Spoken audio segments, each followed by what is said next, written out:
Hello guys. आज हम बात करेंगे स्कूल जाने से पूर्व बालक का आहार कैसा होना चाहिए। इसमें 1 से 6 वर्ष की आयु वाले बच्चे इस समूह में आते हैं। शैशवावस्था के बाद बच्चे के आहार में अनेक परिवर्तन आ जाते हैं। जैसे शैशवावस्था में बच्चे का मुख्य आहार दूध होता है, लेकिन इस अवस्था में बच्चे का मुख्य आहार अनाज तथा अन्य खाद्य पदार्थ होते हैं। इस अवस्था में बालक की वृद्धि काफ़ी धीमी गति से होती है। बालक वजन में ज़्यादा नहीं बढ़ता है, लेकिन अन्य बालकों की लंबाई में वृद्धि होने लगती है, जिससे जो बालक शैशवावस्था में मोटे लगते थे, अब वो दुबले पतले दिखने लगते हैं। बच्चा अधिक क्रियाशील हो जाता है तथा विभिन्न प्रकार के खेल खेलने लगता है। इस अवस्था में बच्चों के आहार पर विशेष ध्यान देना चाहिए, क्योंकि हमारे देश में इस आयु के बच्चे ही सबसे अधिक कुपोषण के शिकार होते हैं। इस आयु में बच्चा अधिक क्रियाशील होता है, जिससे कोशिकाओं की क्रियाशीलता को बढ़ाने तथा शरीर के बढ़ने के कारण बच्चों को उसके अनुरूप ऊर्जा की आवश्यकता होती है। प्रत्येक बालक की ऊर्जा की आवश्यकता सब्जियां व अनाज देने से पर्याप्त ऊर्जा प्राप्त होती है। इसका पता शारीरिक भार से लगाया जा सकता है। प्रोटीन की आवश्यकता भी भरपूर होनी चाहिए, क्योंकि इस उम्र में बच्चों का शारीरिक व मानसिक विकास होता है। मांसपेशियों एवं अन्य ऊतकों की वृद्धि होती है। प्रोटीन के लिए भोजन में सोयाबीन, अंडा, दालें, दूध, मछली आदि अवश्य सम्मिलित करना चाहिए। इस अवस्था में दांत निकलना प्रारंभ हो जाता है तथा अस्थियों के निर्माण में कैल्शियम की सर्वाधिक मात्रा प्राप्त करना है। साथ ही अन्य खनिज लवण जैसे जिंक, आयोडीन, फास्फोरस, आयरन आदि की भी शरीर के विकास के लिए अत्यंत आवश्यक होती है। ये सभी खनिज लवण सामान्य आहार द्वारा बच्चों को प्राप्त हो जाते हैं। आयोडीन की कमी को आयोडीन नमक देकर पूरी की जा सकती है। बच्चों में विटामिन का भी ध्यान रखना अति आवश्यक होता है।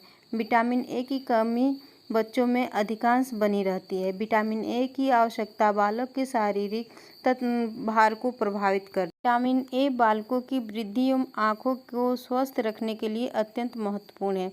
इसकी कमी से रतौंधी रोग हो जाता है, वो त्वचा सूखी पड़ जाती है। इस प्रकार से अन्य विटामिन बी, विटामिन डी की आवश्यकता भी होती है। विटामिन डी की कमी से हड्डियाँ कमज़ोर हो जाती हैं तथा रिकेट्स नामक रोग हो जाते हैं। कुछ बच्चे एक समय में पेट भर कर नहीं खा पाते, उन्हें थोड़ी थोड़ी देर के बाद खाना देना चाहिए। बच्चों का आहार आयोजन करते समय ध्यान रखना चाहिए। बच्चों का आहार उसकी पसंद के अनुरूप होना चाहिए। यदि आहार बच्चों के पसंद का हो तो वो बहुत ही खुश होकर भोजन खाएंगे, अन्यथा वो बिल्कुल भी पसंद नहीं करेंगे। बच्चों को हमेशा सुगंधित एवं मिर्च मसाले रहित भोजन देना चाहिए। बच्चों को बदल बदल कर भोजन देना चाहिए तथा वो रुचिकर लगता है और बच्चे उसे मन से खाते हैं। बच्चों को दिए जाने वाले भोजन अच्छी तरह से पका हुआ तथा साफ सुथरा होना चाहिए। फलों एवं सब्जियों को बच्चों को देने से पहले अच्छी प्रकार से पानी से साफ कर लेना चाहिए और बच्चों को खाते समय टोकना नहीं चाहिए। इन बातों का ध्यान रखना चाहिए। ये जानते हैं कि 1 से 6 वर्ष तक के बच्चों को कितने पोषक तत्वों की आवश्यकता होती है।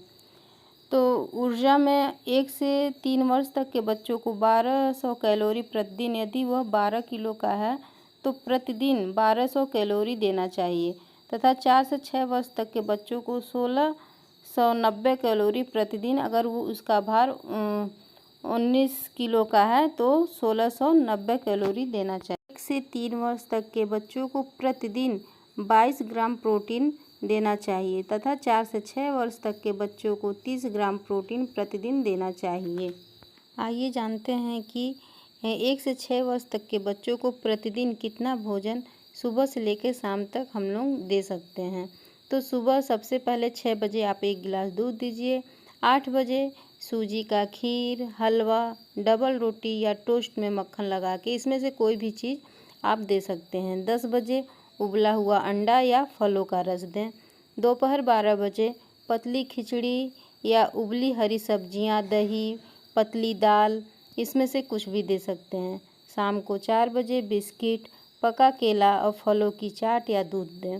रात्रि के समय 7 बजे सब्जी रोटी या दलिया बना के दें तथा 10 बजे 1 गिलास दूध प्रोटीन युक्त ज़रूर देना चाहिए। तो इन बातों का ध्यान रखते हुए हम अपने बच्चों के सेहत का विशेष ध्यान रख सकते हैं और उनको किसी भी बीमारियों से बचा सकते हैं। तो इन बातों का ध्यान रखें और अपने बच्चों का ख्याल रखें। धन्यवाद।